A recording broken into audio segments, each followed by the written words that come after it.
Alright then lads, GCRGaming here, and today I've got for you the first episode of a new series that I'm doing on the channel called Potential Super Silvers. Basically what I've done for this series is I've gone on head to head and I've looked at the stats for some players that I thought would make really good silvers the next year, and I've actually made the cards themselves on Photoshop. And then if you do enjoy the video guys, please leave a like. I really hope you like this new series because I thought it would be something interesting for you guys to watch and see your opinion on things. And yeah, if you're new to my channel, please subscribe. And just before we actually get into the video, I'd just like to say thanks for all the support that you've given me on the past two videos. That's like the most support I've ever got on YouTube, and I really do appreciate it. So cheers for that guys, and onto the video. Right, okay, so the first player that we're going to be looking at is Milos Jovic. I think that's how you say his name, I'm not quite sure. But yeah, he looks like a pretty solid card because all of his card face stats are really good. He looks like a pretty good all-round silver centre mid. He's got really good dribbling, quite good pace actually when you look at it, and all of his stats all-round are just suited to a really good centre mid.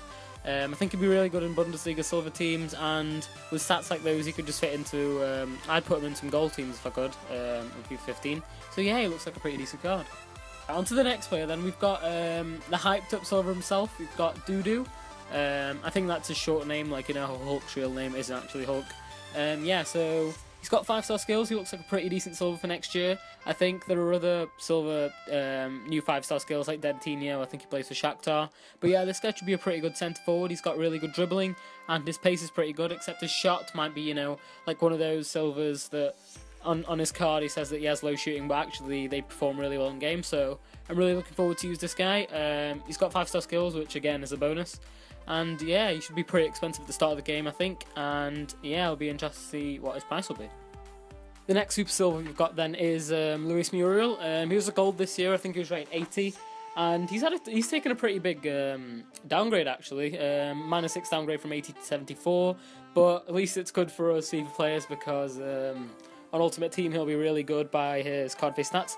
I think he still has 4-star skills according to head to head, and his stats haven't really changed that much apart from his shot. His shot's gone on to 71, which is still really good for a silver player, but his dribbling stayed around 85, his pace is 88, and his stats just look like a really good silver. To be honest, if you look at it, his stats aren't really that of a silver player, so he should be really overpowered next year. Yeah, so he should be pretty expensive at the start of the game, I think, because with those stats and 4-star skills and, you know, the hype that Muriel has had over the past 2 years, he'll be pretty expensive and he must be good to use, I guess. The next silver that we're going to be looking at is Urbi Emanuelson. He's gone from a 77 rated cam to a 74 left back, which is a bit of a weird position change if you ask me. But I think he already had high defending on FIFA 14, so I guess he's suited to the left back spot.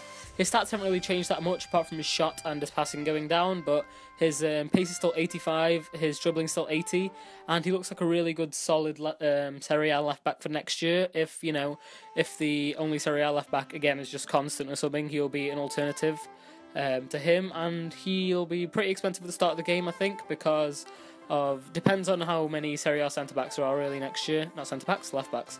And yeah, with those stats he'll be pretty good in game.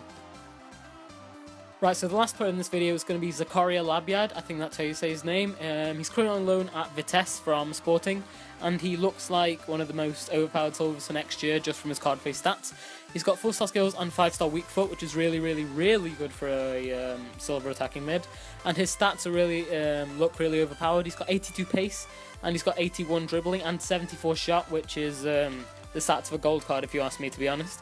And he should be pretty overpowered in silver Eredivisie teams, I guess. But you can't really put him into many teams because of his nationality and his league, so he might not be as expensive as the other players featured in this video, but he looks like a really good card, so you should try and pick him up at the start of the next FIFA. Alright then lads, that's going to be the end of the first episode of Potential Super Silvers. If you did enjoy the episode, please leave a like, comment and subscribe if you want to see more of this stuff, and give me any recommendations for players you'd want to see in the next Super Silver episode, and when you want me to do it, and expect to see a new update on FIFA soon. I think it's going to be Man United, but I'm not too sure, I'm not going to ruin the surprise. But yeah, if you did enjoy the video, please leave a like, and see you later guys, cheers.